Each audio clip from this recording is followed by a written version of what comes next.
Okay, so now we have a new reaction. I implied in our previous conversation that we are going to be able to deprotonate this, which is amazing, right? We now have a carb anion, which we're going to call an alkynide ion. But what this introduces now is really just a nucleophile, right? So this is very nice. Now that we have an alkynide ion, we can actually make a carbon-carbon bond, which is just awesome. Look at that. So we actually did have something like this before. I didn't make much of it, but before when we had uh, cyanide, remember this? This is a reaction that we got in chapter 7.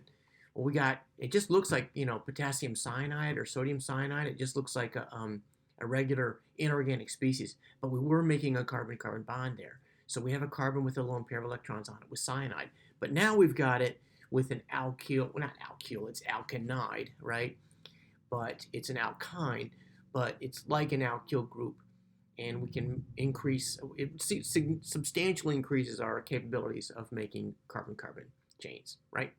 So if you have an alkyl halide, here's an alkyl halide, then we've got a nucleophile, which comes in, bam, and displaces that halogen. And we have a new carbon-carbon bond. So this is a big deal.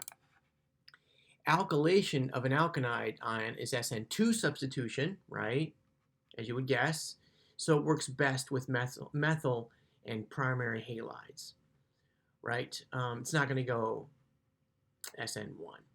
So E2 elimination dominates with secondary and tertiary halides, which is not useful to us. So because it would just end up giving us back the terminal alkyne if we get an abstraction of a proton for elimination. That's what happens with elimination. Right, so here's our new carbon-carbon bond, and this is just really amazing.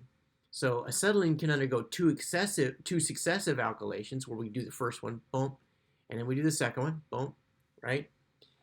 And that being the case, let's see, it can undergo two successive alkylations. So note that the double alkylation of acetylene has to go in two separate steps, right? So we first of all, just for reasons, if you do have the mechanism for this, you can prove it yourself. We first of all deprotonate, and then we get the nucleophile that goes in and displaces. Then we do it again, right? Second round. So complex target molecules can be made by building carbon skeletons and then converting functional groups. So now that we've got this internal, right? We start out with acetylene. Now that we've got this internal alkyne, there's tons of things we can do with that, which we've just spent, 7, 8, 9 sections talking about things we can do with alkynes. All right.